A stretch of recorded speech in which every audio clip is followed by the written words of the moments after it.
ഒരു പാവം മനുഷ്യൻ. അയാളുടെ പേര് ഗോപാൽ, ഭാര്യയുടെ പേര് കമല. മക്കൾ നീതയോടും രാധയോടുമൊപ്പം അവർ സന്തോഷത്തോടെ ജീവിച്ചു പോന്നു. ഗോപാൽ നന്നായി അധ്വാനിച്ച് തന്റെ കുടുംബത്തെ സന്തോഷത്തോടെ സംരക്ഷിച്ചു. ഒരിക്കൽ ഗോപാലിന് അസുഖം ബാധിച്ച് കിടപ്പിലായി.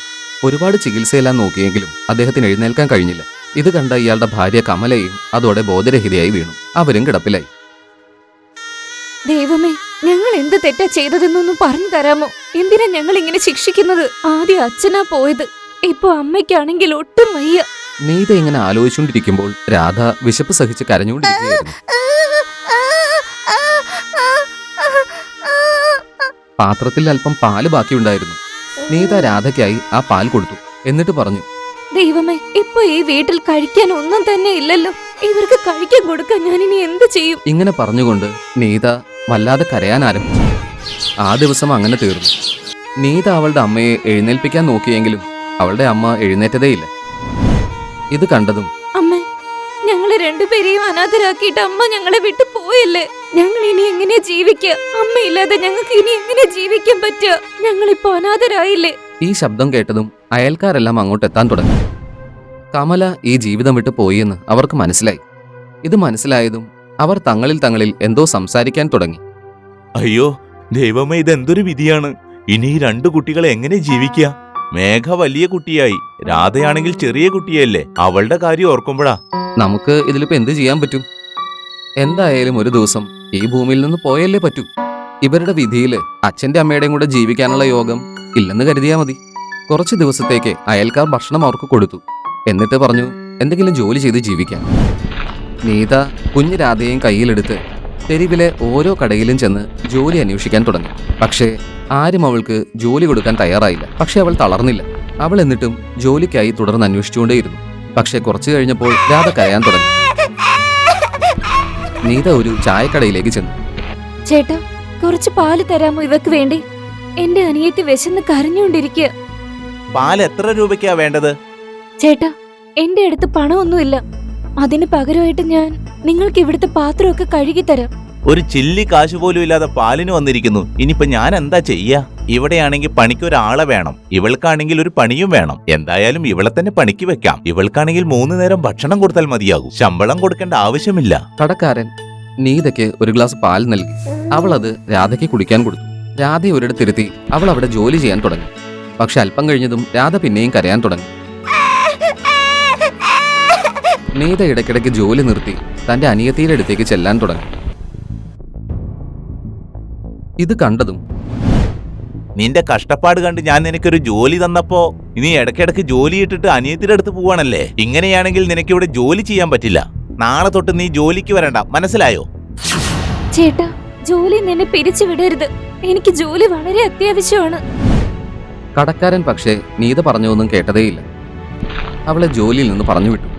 നീത രാധയും കയ്യിലെടുത്ത് കരഞ്ഞുകൊണ്ട് മുൻപോട്ട് നടന്നു. അവൾ മെല്ലെ വീട്ടിലേക്ക് പോകാനൊരുങ്ങി.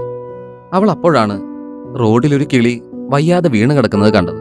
അവൾ അത് കണ്ടതും ആ കിളിയെ മെല്ലെ കയ്യിലെടുത്ത് ആ കിളിക്ക് അല്പം വെള്ളം കൊടുത്തു.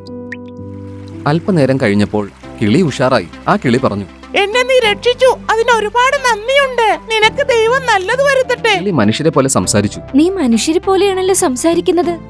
ആ, ഞാനൊരു സാധാരണ കിളിയല്ല, ഒരുപാട് ദിവ്യശക്തിയുള്ള കിളിയാണ്. നീ ഇവിടെ ഒറ്റയ്ക്ക് എന്തെടുക്കുവാ? നിന്റെ കയ്യിലിരിക്കുന്ന ഈ കുഞ്ഞേതാ? കിളി ഇത് പറഞ്ഞത് കേട്ടതും നീത തന്റെ ദയനീയ കഥ അതിനോട് പറഞ്ഞു. ഇത് കേട്ട കിളി പറഞ്ഞു, നിനക്ക് ഒരിക്കലും ഇങ്ങനത്തെ ഒരു പ്രശ്നം ഉണ്ടാകുവാൻ പാടില്ലായിരുന്നു. നിന്റെ സങ്കടങ്ങളെല്ലാം ഞാൻ മാറ്റിത്തരാം. അത് കഴിഞ്ഞ് കിളി തന്റെ മായാജാലം കൊണ്ട് നീതയുടെ ചെറിയ വീടിനെ അഴകുള്ള വലിയൊരു വീടാക്കി മാറ്റിക്കൊടുത്തു. നീതയും തന്റെ വീട് കണ്ട് ആശ്ചര്യത്തോടെ നോക്കി നിന്നു. കിളികൾ ഒരുപാട് നന്ദിയുള്ളവരാണെന്നാണ് പറയപ്പെടുന്നത്. പിറ്റേ ദിവസം നീതയുടെ അയൽക്കാരാവട്ടെ അവളുടെ അടുത്ത് ചെന്ന് എന്താണ് പറഞ്ഞതെന്നറിയോ? ഇത് എന്തൊരു വലിയ അതിശയ! ഇത്രയും നാള് ഒരു ചെറിയ കുടിലല്ലേ നിങ്ങൾ താമസിച്ചത്? ഇത്ര പെട്ടെന്ന് എങ്ങനെയാ നിങ്ങൾക്ക് ഇത്രയും വലിയ വീട് കിട്ടിയത്? നീത തന്റെ അയൽക്കാരിയോട് ആ മായാജാല കിളിയെപ്പറ്റി പറഞ്ഞു കൊടുത്തു. ഈ വാർത്ത ഗ്രാമത്തിൽ എല്ലാവരുടെ ചെവിയിലും എത്തി. ഇപ്പോൾ ഗ്രാമത്തിൽ ഒരാൾക്ക് ആവശ്യം വന്നാൽ നീതയാണ് അത് സാധിച്ചു കൊടുക്കുന്നത്. ഈ കിളിയെ വെച്ച് എല്ലാവർക്കും അവൾ സഹായങ്ങൾ ചെയ്തു കൊടുത്തു.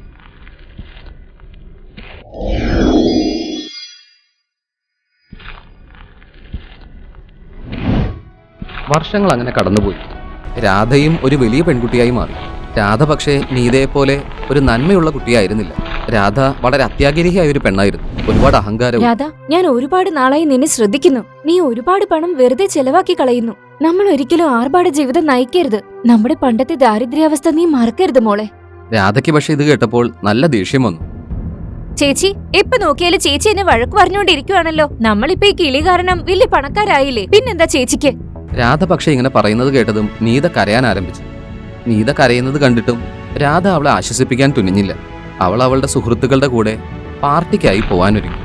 ഇത് കണ്ടതും നീത അവളുടെ അച്ഛന്റെ അമ്മയുടെയും ഫോട്ടോയുടെ മുന്നിൽ ചെന്ന് കരയാൻ തുടങ്ങി. അവൾ പറഞ്ഞു, അമ്മേ, അച്ഛ, എന്റെ ജീവിതം ഇങ്ങനെ പോകുന്നത് ശരിയല്ല എന്ന് തോന്നുന്നു. അതുകൊണ്ട് എന്റെ ജീവിതം മാറ്റിയെടുക്കണമെന്ന് വിചാരിക്കുന്നു. ഇതെല്ലാം മായാജാല കിളിയും കേട്ടുകൊണ്ടിരുന്നു. മേഘ, ഇതൊരിക്കലും നിന്റെ തെറ്റല്ല. നീ തെറ്റുകാരിയാണെന്ന് ഒരിക്കലും നീ വിചാരിക്കണ്ട. രാധ നല്ല പെൺകുട്ടിയാ. അവൾ ഇന്നേ വരെ ഒരു ബുദ്ധിമുട്ടും അറിയാതെയാ ജീവിച്ചത്. അവളെ ഞാൻ നേരായ വഴിക്ക് കൊണ്ടുവരും. അതിനുശേഷം കിളി എന്താണ് ചെയ്തതെന്ന് വെച്ചാൽ ആ മാളികയെ വീണ്ടും പഴയ കുടിലിന്റെ രൂപത്തിലേക്കാക്കി മാറ്റി. എന്നിട്ട് രാധ വരാനായി കാത്തുനിന്നു. രാധ തന്റെ ഫ്രണ്ട്സിന്റെ കൂടെ പാർട്ടിയും കഴിഞ്ഞ് വന്ന ഉടൻ തന്നെ വീടിന്റെ സ്ഥാനത്ത് പഴയൊരു കുടിൽ കണ്ടതും ആകെ വല്ലാതായി. ചേച്ചി, ചേച്ചി, എന്താ ചേച്ചി നമ്മുടെ വീട് ഇങ്ങനെ പഴയ പോലെ ആയത്? ആ കിളി എവിടെ? അതിനൊന്ന് വിളിക്ക് ചേച്ചി. ഈ വീട് പഴയ പോലെ ആക്കാൻ പറയ്. ആ കിളിയെ നീ ഒരിക്കലും വിശ്വസിക്കരുതെന്ന് നിന്നോട് പലവട്ടം ഞാൻ പറഞ്ഞതൊക്കെ നീ ഇത്ര പെട്ടെന്ന് മറന്നുപോയ മോളെ. ആവശ്യമില്ലാത്ത കാര്യങ്ങളൊക്കെ ഈ കിളിയോട് ആവശ്യപ്പെടരുതെന്ന് ഞാൻ പറഞ്ഞിട്ടുള്ളതല്ലേ. ഇപ്പൊ നീ തന്നെ കണ്ടില്ലേ? രാധയ്ക്ക് അവളുടെ തെറ്റെന്താണെന്ന് മനസ്സിലായി. എന്നിട്ട് വീണ്ടും അവളുടെ ചേച്ചിക്ക് ഒരു സഹായിയായി ജീവിക്കാൻ തുടങ്ങി. നന്നായി അധ്വാനിക്കാനും തുടങ്ങി. അങ്ങനെ ഒരിക്കൽ ഒരു വയസ്സായ സ്ത്രീ വന്ന് വീടിന്റെ വാതിൽക്കൽ മുട്ടി. ഇവിടെ ആരും ഇല്ലേ? എന്തെങ്കിലും കഴിക്കാൻ തരാമോ മോളെ? നന്നായിട്ട് വിശന്നിട്ടാ. രാധ ഇപ്പോൾ പുതിയൊരു പെണ്ണാണ്. അവൾ ചെന്ന് ആ പ്രായമുള്ള സ്ത്രീയെ അവിടെ ഇരുത്തി അവരുടെ വയറ് നിറയെ ആഹാരം നൽകി. ഇത് കണ്ടതും നീത അവളോട് പറഞ്ഞു, രാധ, നീ ഇനി എന്താ കഴിക്കാൻ പോകുന്നേ? നീ മുഴുവൻ ഭക്ഷണവും ഇവർക്ക് കൊടുത്തല്ലോ. ചേച്ചി, ഒരു കുഴപ്പമില്ല ചേച്ചി, ഞാൻ മൊത്തം മാറിയല്ലോ. അമ്മ കഴിച്ചോളൂ. ഞാൻ അമ്മയ്ക്ക് വെള്ളം എടുത്തിട്ട് വരാം.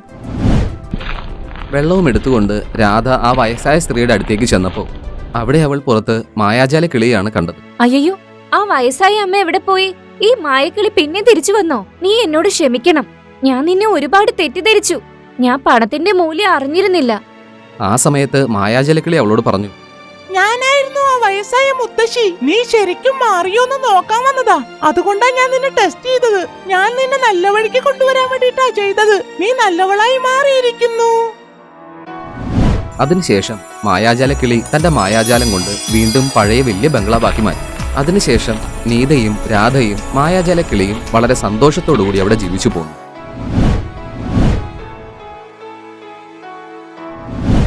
നിങ്ങൾക്ക് ഞങ്ങളുടെ ഈ വീഡിയോ ഇഷ്ടമായെങ്കിൽ ദയവായി ഞങ്ങളുടെ ചാനൽ സബ്സ്ക്രൈബ് ചെയ്യുക. പിന്നെ ഈ വീഡിയോ ലൈക്കും ഷെയറും ചെയ്യാൻ മറക്കരുത്. നന്ദി, നമസ്കാരം.